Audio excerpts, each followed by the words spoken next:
Sa bawat paghinga natin, may isang bagay tayong hindi nakikita, ngunit may malalim na epekto sa ating kalusugan. Polusyon sa hangin. Paano ito nakakaapekto sa atin? At may magagawa ba tayo laban dito?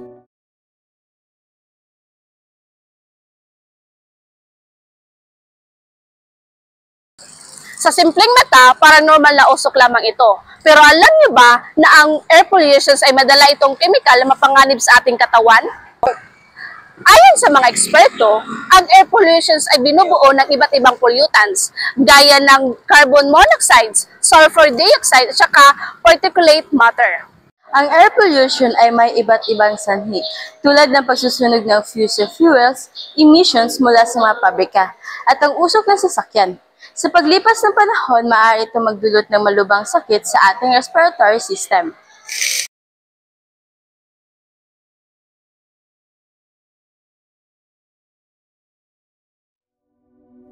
Ayon sa mga pag-aaral, milyon-milyong tao ang nagkakasakit taon-taon dahil sa polusyon sa hangin. Pwedeng magdulot ito ng hika, sakit sa puso, at kahit kanser sa baga. Ang mga bata at matanda ang pinakadelikado. Kapag huminga tayo ng maruming hangin, maaaring lumala ang mga sakit sa baga at mahirapan ang katawan nating labanan ang infeksyon.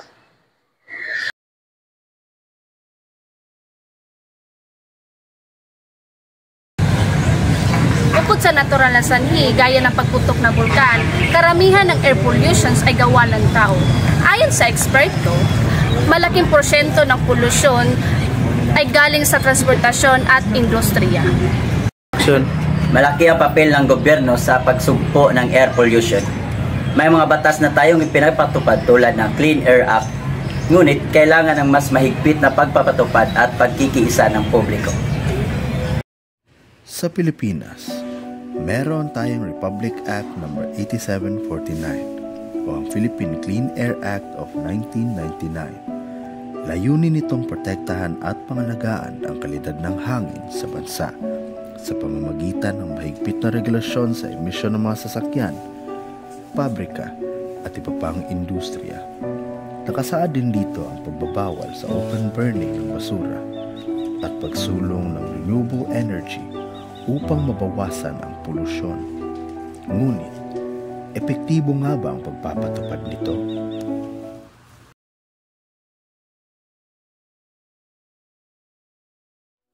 Sa kabila ng problemang ito, may magagawa tayo. Mula sa paggamit ng mas malinis na enerhiya hanggang sa simpleng pagbabawas ng paggamit ng plastic at pagsuporta sa eco-friendly na transportasyon. Lahat tayo ay may papel sa laban kontra air pollution. Kahit simpleng pagtatanim ng puno o paggamit ng bisikleta imbis na sasakyan, malaki na ang maitutulong.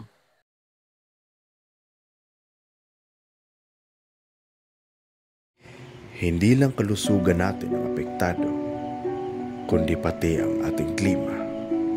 Ang mataas na level ng carbon emissions ay nagdudulot ng global warming at matinding pagbabago ng panahon. Ang epektong ito ay nadarama na natin ngayon. Lumalakas at dumadalas ang bagyo, natutunaw ang mga yelo sa Arctic, at mas matindi ang tagtuyot sa iba't ibang bahagi ng mundo.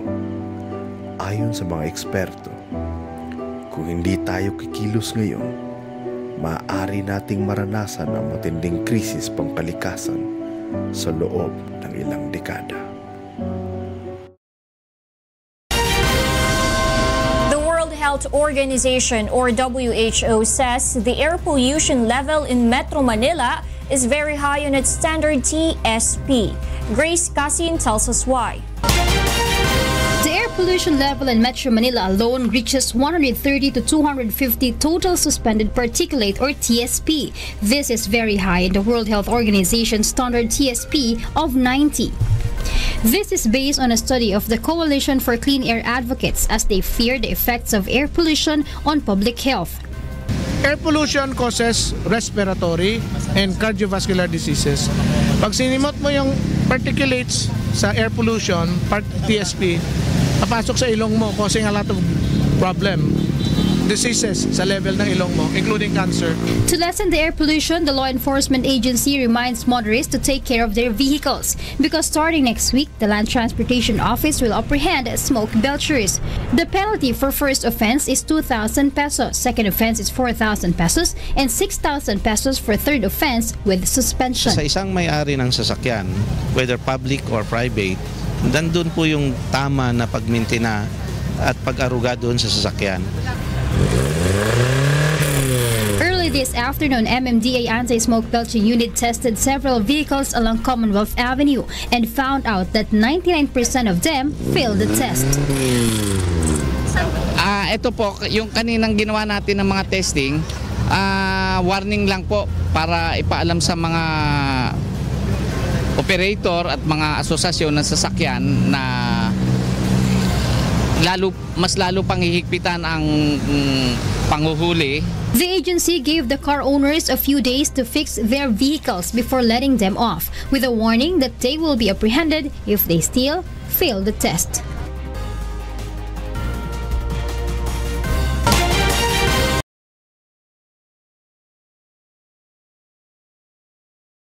Sa buong mundo, maraming bansa ang gumagawa ng aksyon upang labanan ang air pollution. Sa Germany, malaki ang investments nila sa renewable energy tulad ng solar at wind power. Sa Japan, mahigpit ang regulasyon nila sa mga sasakyan upang mabawasan ang emissions. Sa Netherlands, malawak ang ginagamit ang bisikleta bilang pangunahing transportasyon upang bawasan ang carbon footprints. Samantala, sa China, iniimplementa nila ang paggamit ng electric buses at pagdami ng berdeng espasyo sa lungsod upang linisin ang hangin. Sa kabila ng malawakang problema ng polusyon sa hangin, may pag-asa pa. At ang inspirasyong ito ay maaari nating gawing gabay sa ating sariling bansa. As September began, Metro Manila's surroundings became hazy as it was blanketed by thick smog. Most Filipinos noticed the changes in their surroundings. Some even felt their health being compromised. One of those who fell ill from the smog is Albertini Cordero, a cyclist. He said he is enduring the phenomenon as he has to go out to bike. Nang hapon na yun, iniisip mo lang na medyo madilim pa pero yun nga, nalaman ko, nasa bahay na ako, nalaman ko nga na yung smog. So, naging epekto ngayon, namumula-mula yung mata, minsan nahihilo. Kathy Mercado, a resident in Metro Manila, also felt the effect of the smog on her health. Akala ko po yung mga ganun yung parang allergy reaction lang po, pero siguro may kinalaman din nga po sa pollution. The Department of Environment and Natural Resources, or DENR, says vehicles are the main contributor of smog in Metro Manila. The smog even lasted for days because of thermal inversion.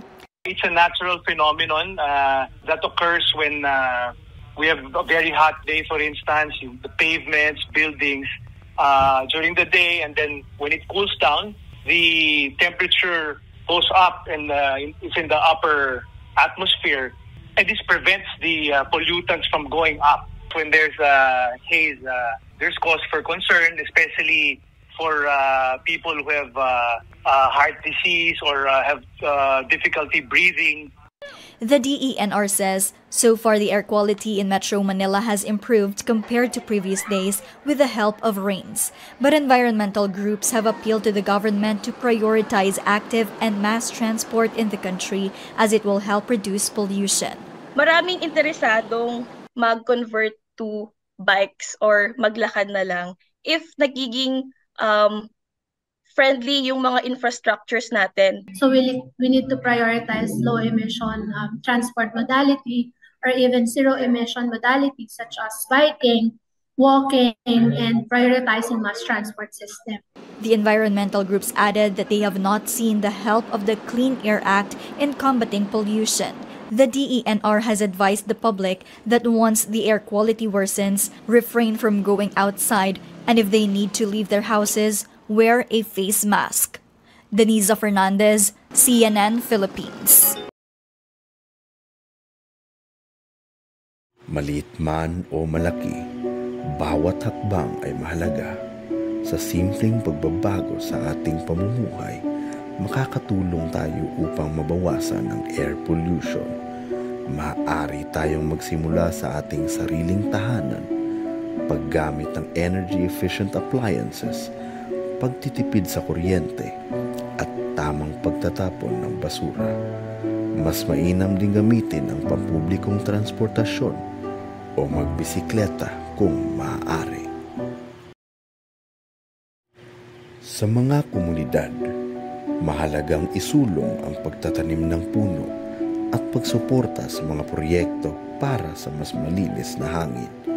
Ang gobyerno at pribadong sektor ay may malaking papel din, mula sa pagpapatupad ng mahigpit na batas laban sa polusyon hanggang sa pagsuporta sa renewable energy sources. Ang ating kalusugan at kinabukasan ay nakasalalay sa ating mga desisyon ngayon. Ang ating simpleng aksyon ay maaaring magbunga ng malawak na pagbabago. Ang malinis na hangin ay hindi lang pangarap, hindi karapatan. Ang tanong, ano ang gagawin natin upang maproteksyonan ito?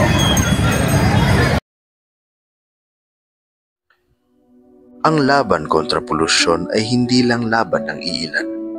Ito ay laban nating lahat. Para sa mas malinis na kinabukasan, simulan natin ngayon.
Alam niyo ba na ang air pollutions ay madalang ayon sa ating eksperto, na ang air pollutants ay binubuo ng Ayon sa eksperto, ang air pollutants ay binubuo ng iba't ibang chemical.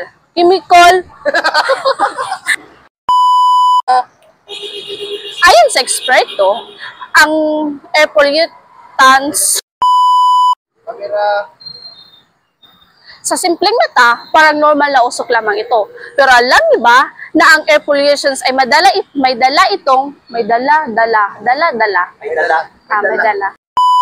Pollutions ay madala itong chemical na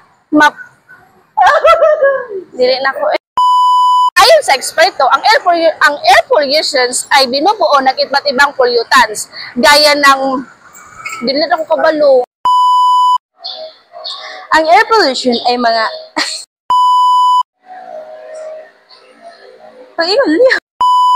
mga bata at matanda ang pinakadelikado. Ang mga bata at matanda. Ang mga bata at matanda ang pinakadelikado. Kapag huminga tayo ng maruming hangin, maaaring lumala ang mga sakit sa baga at mahirapan ang katawan nating Lights, camera, action. Malaki ang